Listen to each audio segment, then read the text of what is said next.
Assalamualaikum warahmatullahi wabarakatuh. Perkenalkan, kami dari kelompok 2 akan mempresentasikan perkembangan politik masa demokrasi liberal pada sistem pemerintahannya. Perkenalkan, nama saya Muhammad Auluddin. Saya selaku pembaca materi nomor 1. Perkenalkan, nama saya Esti Safia, saya pembaca materi kedua. Saya Ismail Gunawan, pembaca ketiga. Saya pembaca keempat. Muhammad Ridwan selaku pembaca nomor 5. Sistem pemerintahan yang digunakan pada tahun 1950 telah menjalankan 2 sistem pemerintahan yang berbeda, yaitu sistem presidensial dan sistem parlementer. Sistem pemerintahan presidensial digantikan dengan sistem pemerintahan parlementer. Hal ini ditandai dengan pembentukan kabinet parlementer pertama pada November 1945 dengan Syafril sebagai Perdana Menteri. Sejak saat itulah jatuh bangun kabinet pemerintahan di Indonesia terjadi. Namun, pelaksanaan sistem parlementer ini tidak diikuti dengan perubahan Undang-Undang Dasar. Baru pada masa Republik Indonesia Serikat, pelaksanaan sistem parlementer dilandasi oleh konstitusi, yaitu Konstitusi RIS. Pelaksanaan sistem parlementer dilandasi oleh Undang-Undang Dasar Sementara 1950 atau dikenal dengan Konstitusi Liberal. Pada tahun 1950 sampai tahun 1959 terjadi silih berganti kabinet, mulai Kabinet Nasir Masyumi 1950 sampai 1951. Kabinet Sukiman Masyumi 1951 sampai 1952. Kabinet Wilopo PNI 1952 sampai 1953. Kabinet Ali Sastroamidjojo I PNI 1953 sampai 1955. Kabinet Burhanuddin Harahap Masyumi 1955 sampai 1956. Kabinet Ali Sastroamidjojo II PNI 1956 sampai 1957 dan Kabinet Juanda Jaken Kabinet 1957 sampai 1959. Kondisi Kabinet Sukiman semakin terguncang ketika muncul mosi tidak percaya diri Sunarjo atau PNI.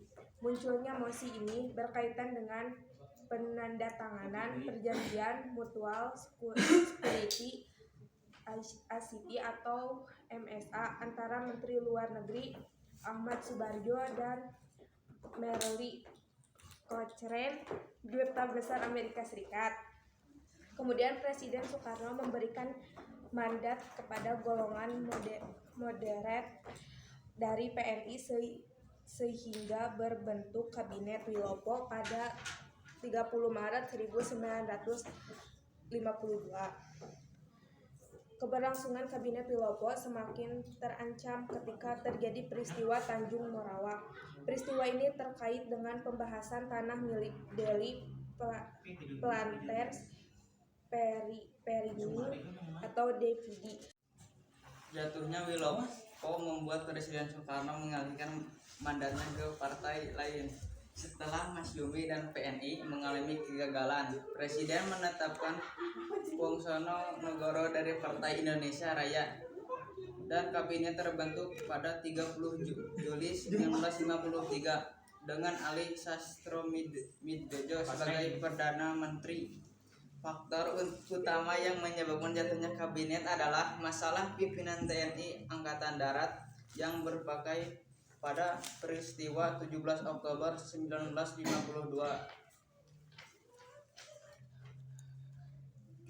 Perkembangan politik pasca pemilihan umum 1955 memperlihatkan tanda renggangnya Dewi Tunggal Soekarno-Hatta. Pada tanggal 1 Desember 1955, Hatta mengundurkan diri dari jabatan sebagai wakil presiden.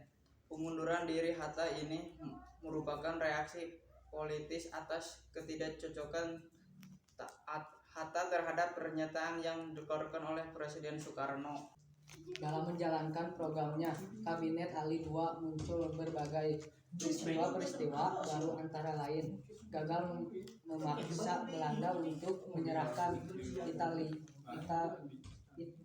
Itian Barat yang akhirnya membatalkan perjanjian KMB, munculnya masalah anti Cina di antara kalangan rakyat.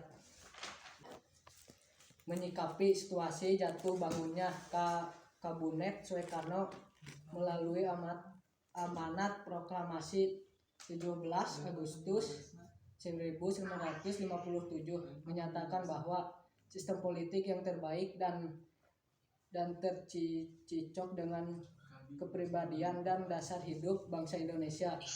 Ya, nyata demokrasi yang sampai sekarang ini kita praktikan di Indonesia bukan satu sistem politik terbaik dan tercocok dengan kepribadian dan dasar hidup bangsa Indonesia. Nyata kita dengan apa yang kita namakan dengan demokrasi itu tidak menjadi makin kuat dan makin sentosa, melainkan menjadi makin rusak dan makin retak, makin bubrah dan makin bejat. Presiden Soekarno amanat proklamasi 3 1956 sampai 1960, inti Hidayu Press dan Yayasan Pendidikan Soekarno 1986. Kabinet merupakan kabinet dan beban tugas yang harus dijalankan dalam perjuangan membebaskan dan menghadapi keadaan ekonomi dan yang memburuk. Kabinet hendak untuk menyelesaikan tugasnya menyusun program kerja yang terdiri dari 5 pasal yang dikenal dengan kerja sehingga pun dikenal sebagai Kabinet Kerja kelima tersebut membentuk Dewan Nasional Demokrasi Keadaan Republik Indonesia melanjutkan membatalkan KBM memperjuangkan isyarat kembali ke RI, mempercepat pembangunan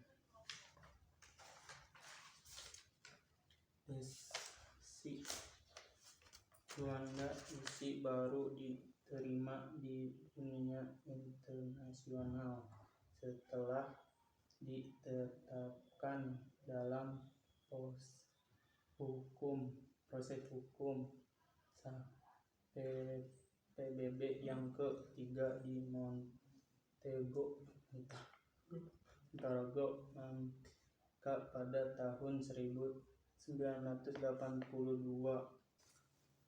Sekian dari presentasi kami. Wassalamualaikum warahmatullahi wabarakatuh.